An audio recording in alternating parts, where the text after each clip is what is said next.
Ce livre est en vente sur Amazon, le lien est dans la description. N'hésite pas à te le procurer pour l'avoir toujours avec toi. Si tu aimes nos histoires, abonne-toi à la chaîne et active la cloche pour ne rater aucune nouvelle aventure. On vous a toujours fait croire à l'histoire du vilain petit canard. Mais et si la vérité était tout autre? Oubliez ce que vous pensez savoir, car aujourd'hui, vous allez enfin découvrir ce qui s'est réellement passé. Près d'une ferme, au creux d'une vallée, un lac scintillait sous le soleil. Les roseaux chantaient avec le vent et les nénuphars dansaient au fil de l'eau. Au bord du lac, une maman cane couvait ses œufs avec amour. Blottis sous son ventre chaud, ils étaient à l'abri du vent et du froid. Doucement, elle leur murmurait des berceuses et leur promettait un monde rempli de douceur. Et un matin, sous la lumière dorée de l'aube, les coquilles craquèrent une à une. D'abord une, puis deux, puis trois. Bientôt, le nid s'anima dans une joyeuse agitation. De petits canetons dorés et duveteux émergèrent en piaillant. Maladroitement, ils s'étirèrent sous le regard attendri de leur mère, découvrant la chaleur du jour et la douce brise sur leur plumage naissant. Au centre du nid, un œuf resta immobile, plus gros, plus étrange. La maman cane l'observa, inquiète. Elle pencha la tête, écouta, puis sentit un frémissement sous sa poitrine. Il bougeait. Elle retint son souffle. Lentement, la coquille se fendilla, comme si l'être à l'intérieur hésitait à naître. Enfin, la coquille se brisa. Un caneton gris en sortit, tremblant et maladroit. Ses ailes semblaient trop grandes pour son petit corps fragile. Son duvet, terne et gris, contrastait avec le doré éclatant de ses frères et sœurs. Et au milieu de son front, une plume d'une autre couleur trônait, comme si elle n'était pas à lui. Un silence tomba sur le nid. Les canetons figés échangèrent des regards perplexes. « Qu'est-ce que c'est ?»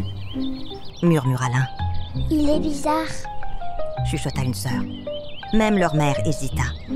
Ce petit-là ne ressemblait à aucun autre. Puis, elle croisa son regard. Deux petits yeux humides, pleins d'innocence, qui semblaient demander en silence « M'aimeras-tu quand même ?» Son cœur se serra. Oui, il était différent, unique. Mais elle l'aimait déjà, peut-être même plus, car elle sentait qu'il en aurait besoin. Doucement, elle étendit ses ailes, l'attira contre elle, le blottit contre son plumage chaud.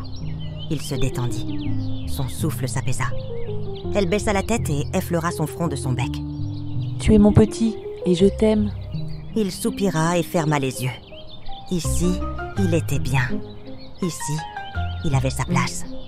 Mais il ne savait pas encore que ce bonheur lui serait bientôt arraché. Les jours passèrent.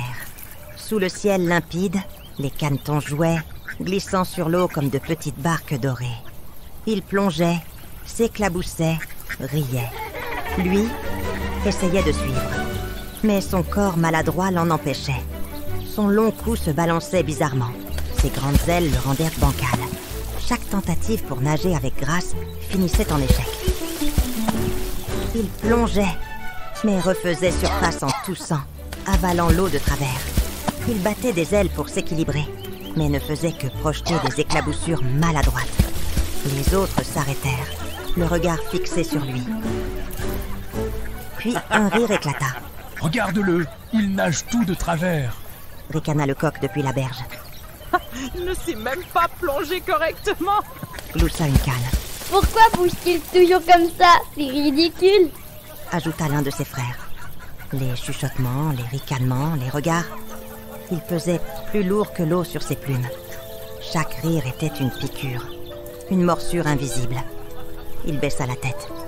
Il voulait disparaître, se dissoudre sous l'eau, comme une simple goutte dans le lac. Mais il y avait elle, sa mère, toujours près de lui, toujours là, à l'écart du tumulte. Quand les moqueries devenaient trop fortes, elle l'éloignait doucement, l'emmenant là où les roseaux les cachaient du monde. Là, elle le blottissait contre elle, posant un bec réconfortant sur sa tête. Ne les écoute pas, mon trésor. Murmura-t-elle. Sa voix était douce, comme le vent sur l'eau. Tu es différent, oui, mais la différence n'est jamais une faiblesse. Il voulait la croire. Il essayait. Chaque jour, il entendait ses rires, voyait ses regards. Et chaque jour, il remarquait autre chose. Quand sa mère retournait auprès des autres, son sourire s'effaçait un peu. Son regard s'assombrissait. Elle souffrait, à cause de lui. Elle essayait de le cacher, de rester forte. Mais il voyait tout. Et ça, il ne pouvait plus le supporter. Alors, un soir, il prit une décision. Le soleil se couchait, le lac s'endormait. Seul le croassement des grenouilles et le murmure du vent troublaient le silence. Il jeta un dernier regard à sa mère, endormie près de ses petits. Il ne leur ressemblait pas. Ils étaient tellement différents. Il devait trouver sa vraie famille, ceux qui lui ressemblaient, et ne plus se sentir différent. Alors il s'éclipsa. Son cœur battait fort. Loin du lac, loin de la ferme, il espérait trouver un endroit où il ne serait plus un fardeau, où il trouverait des gens qui lui ressemblent. Mais sous la lueur pâle de la lune, il avait peur. Il pensait à faire demi-tour et retourner auprès de sa maman qui lui manquait déjà. Il frissonna, mais il continua d'avancer, sans se retourner. Au petit matin, il n'était plus là.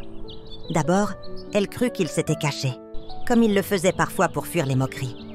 Elle l'appela doucement, d'une voix rassurante. « Mon petit, viens, c'est l'heure !» Elle s'élança au-delà du rivage, le cœur battant. « Mon petit, où es-tu » Elle fouilla les hautes herbes, longea la berge, s'aventura jusqu'à la rivière. Plus loin, toujours plus loin.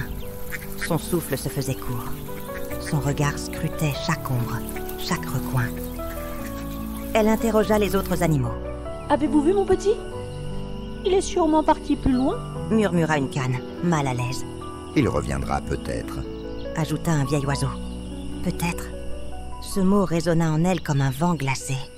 Son petit n'était plus là, et personne ne semblait s'en soucier. Les jours passèrent. Elle ne cessa jamais de chercher. Chaque matin, dès l'aube, elle reprenait sa quête. Ses ailes fatiguées battaient contre le vent, tandis qu'elle survolait le lac. Elle s'accrochait à l'espoir. Encore et encore. Mais l'absence creusait un vide en elle. Pendant ce temps, il marchait seul. Le vent sifflait entre les herbes hautes, fouettant son petit corps fatigué. Chaque pas était lourd. Chaque nuit, plus froide. Il avançait, le cœur aussi vide que le ciel sans étoiles. Son ventre criait famine. Son duvet trop fin ne le protégeait plus du froid. Mais il avançait, parce qu'il le devait. Il chercha refuge parmi d'autres animaux, espérant enfin être accepté. Un matin, il aperçut un groupe de canards sauvages, nageant sur un étang au reflet vert. Ils semblaient forts, libres, unis. Son cœur s'emballa. Peut-être que c'est eux, ma famille. Il prit son courage à deux ailes et s'approcha. Puis-je rester avec vous ? Demanda-t-il timidement. On se ressemble, nous avons le même bec. Les canards s'arrêtèrent, levant la tête. Ils le scrutèrent. Ses plumes ternes, son allure maladroite. L'un d'eux haussa un sourcil. « Tu n'es pas des nôtres. Regarde-toi !» Son ton était tranchant, sans appel. Le petit canard sentit sa gorge se serrer. « Mais je peux apprendre, je peux essayer. » « Non, va-t'en !» Le groupe l'ignora, comme s'il n'avait jamais existé. Il baissa la tête et fit demi-tour. Un pincement douloureux lui traversa le cœur. Alors, il continue sa route. Un jour, il aperçut des hérons perchés sur une berge, leurs immenses ailes repliées avec grâce. Majestueux, imposants, magnifiques. Il s'arrêta, les admirant en silence. Waouh, j'aimerais être comme eux. Je suis peut-être un des leurs. Dans un souffle d'espoir, il s'approcha. Vous vous laissez bien, je pourrais essayer avec vous ? Les hérons échangèrent un regard. Puis, un rire sec brisa l'air. Toi ? Avec tes ailes maladroites ? Jamais! L'un d'eux déploya ses ailes et s'envola d'un battement puissant. Les autres suivirent, le laissant là, cloué au sol. Il ne dit rien. Il baissa simplement la tête et fit demi-tour. Il marchait sans but, le cœur lourd, enlacé par la solitude. Même les grenouilles, d'ordinaire si bavardes, se détournèrent. Il est trop grand, trop étrange, Chuchotèrent-elles. Il ne chercha même plus à insister. Il avait compris. Il n'avait sa place nulle part. Il était seul. Les jours passèrent, interminables. Sous la pluie, il errait. Il dormait sous les buissons, se réveillant transi de froid. Parfois, dans le silence, il levait les yeux. Il voyait les cygnes voler, grands, majestueux. Leur vol léger, libre, défiait le monde. Ils étaient tout ce qu'ils n'étaient pas, tout ce qu'ils rêvaient d'être. Mais ce n'était qu'un rêve et rien d'autre. Les jours passèrent. Un matin, alors qu'il se baignait, un bruissement d'ailes le fit sursauter. Les cygnes venaient de se poser sur l'eau, tout près de lui. Il se figea. Ils étaient encore plus beaux de près. L'un d'eux s'approcha. « Que fais-tu seul, petit cygne ?» demanda-t-il doucement. Petit cygne. Pourquoi m'appelle-t-il comme ça? Il baissa les yeux vers l'eau et retint son souffle.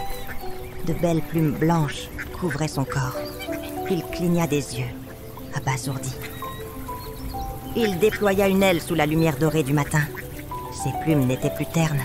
Son reflet n'était plus celui d'un être maladroit et perdu. Il était devenu ce qu'il avait toujours admiré, un cygne. Il leva les yeux vers le cygne qui l'observait avec douceur. « Viens avec nous, tu es l'un des nôtres. » Son cœur bondit. Il avait enfin trouvé sa famille. Le cygne ajouta. « Chez nous, les mères n'abandonnent pas leurs petits. Elles les aiment malgré leurs différences, elles les protègent. Elles restent près d'eux quoi qu'il arrive. » Ces mots le transpercèrent comme une flèche. Son souffle se coupa. Une chaleur étrange l'envahit, suivie d'un frisson glacé. Une mère qui aime malgré tout, qui ne laisse jamais son enfant. Mais en fait, il l'avait déjà. Une image surgit. Sa maman le serrant sous son aile, le cachant des regards. Sa maman veillant dans l'ombre pour qu'il ne manque de rien. Et toujours sa maman, ignorant les moqueries, n'offrant en retour que son amour. Encore et encore. L'amour de sa mère n'avait jamais faibli. Quand il pleurait, elle l'accueillait contre son cœur. Quand il doutait, elle lui murmurait qu'il était précieux. Quand les autres riaient, elle restait fière. Comme pour leur dire « Riez si vous voulez. Moi, je l'aime. » Il avait cru être seul, abandonné. Mais il se trompait. Il ne l'avait jamais été. Sa vraie famille, ce n'était pas ses cygnes, aussi beaux soient-ils. Ce n'étaient pas ceux qui l'acceptaient seulement maintenant qu'il leur ressemblait. Sa famille, c'était elle. Celle qu'il avait aimée alors qu'il n'était encore qu'un vilain petit canard. Les larmes lui montèrent aux yeux. Il se tourna vers le cygne. Moi aussi, j'ai une maman qui m'a jamais abandonnée. Sa voix tremblait. Je l'ai quittée en pensant qu'elle souffrait, à cause de nos différences. Mais je me suis trompée. Son bonheur est le même que le mien. L'amour qui nous unit. Le cygne lui sourit avec tendresse. Tu n'es pas obligé de partir avec nous, petit frère. L'amour ne se trouve pas dans les plumes que l'on porte, mais là où ton cœur te ramène. Son cœur battait, au rythme du vent, au rythme de la mémoire, au rythme d'un seul désir, retrouver sa maman. Il ouvrit ses ailes et s'envola. Le vent s'engouffra sous ses plumes, le portant plus vite qu'il ne l'aurait cru. Chaque battement l'éloignait de ce qu'il avait tant rêvé, mais le rapprochait de ce qu'il avait toujours vu, son véritable foyer. Le chemin était long, et il mit plusieurs semaines à rentrer chez lui. Il avait grandi. Il était maintenant devenu un beau et grand cygne. Enfin, il la vit. Elle était là, seule, au bord du lac. Le soleil déclinait, comme chaque jour, comme chaque soir. Elle était toujours au même endroit, là où elle l'avait vu pour la dernière fois. Elle savait qu'il ne reviendrait pas. Elle savait qu'elle l'avait perdu. Mais son cœur, lui, refusait d'y croire. Alors elle venait, encore et encore, regardant l'eau, espérant un miracle. Un frémissement dans l'air lui fit lever la tête. Elle plissa les yeux. Un cygne approchait. Il était grand, élégant, majestueux. Il glissait sur l'eau avec une grâce infinie. Les animaux du lac se turent, fascinés. Personne ne l'avait reconnu. Personne, sauf elle. Cette plume sur son front. Son cœur s'arrêta un instant. Son bec s'ouvrit, mais aucun son n'en sortit. Puis, enfin... Mon petit, c'est bien toi? Sa voix était brisée par les larmes. Il s'arrêta. Il la regarda. Son cœur se serra à s'en étouffer. Elle n'avait pas changé. Son regard était toujours le même. Plein de cet amour qu'il avait cherché partout, sans comprendre qu'il l'avait toujours eu. Il s'approche, hésitant. Un instant, la peur lui serra le ventre. Est-ce qu'elle lui en voulait d'être partie? L'aimait-elle toujours maintenant qu'il était devenu un cygne et n'était plus le vilain petit canard? Mais elle ne vit ni ses grandes ailes, ni l'éclat de ses plumes blanches. Elle ne vit pas un cygne majestueux. Elle ne vit que son enfant. Avant qu'il ne puisse dire un mot, elle ouvrit grand ses ailes et l'enveloppa, comme elle l'avait toujours fait, comme si le temps n'avait jamais passé. Il ferma les yeux. Son odeur, sa chaleur, c'était elle. C'était chez lui. Sa voix trembla contre lui. Tu m'as manqué. Elle pleura. Sa maman, qui l'avait toujours aimée, pleura contre son plumage blanc. Elle laissa couler toutes les larmes retenues depuis son départ. Et lui, blotti contre son aile, libéra enfin tout ce qu'il avait gardé en lui. Peu importait qu'il soit devenu un cygne majestueux ou qu'il soit resté un vilain petit canard. Son amour n'avait jamais changé et ne changerait jamais. Et cette histoire, c'est la sienne. Il est le grand cygne que vous voyez. Et aujourd'hui, il sait, même si on l'a laissé le croire, qu'il n'a jamais été un vilain petit canard. Souviens-toi, être différent n'est pas une faiblesse. C'est une force que le temps révélera. Chercher l'amour ailleurs ne sert à rien si on ne voit pas celui qui nous entoure déjà. Les véritables liens ne sont pas ceux du sang, mais ceux du cœur. Les mots des autres n'ont d'importance que si on leur en donne. Apprends à ne plus les écouter. Ceux qui rabaissent les autres sont souvent les plus malheureux. Ne laisse pas leur douleur devenir la tienne. L'amour inconditionnel existe. Il ne regarde pas l'apparence. Il ne juge pas. Il est là, toujours.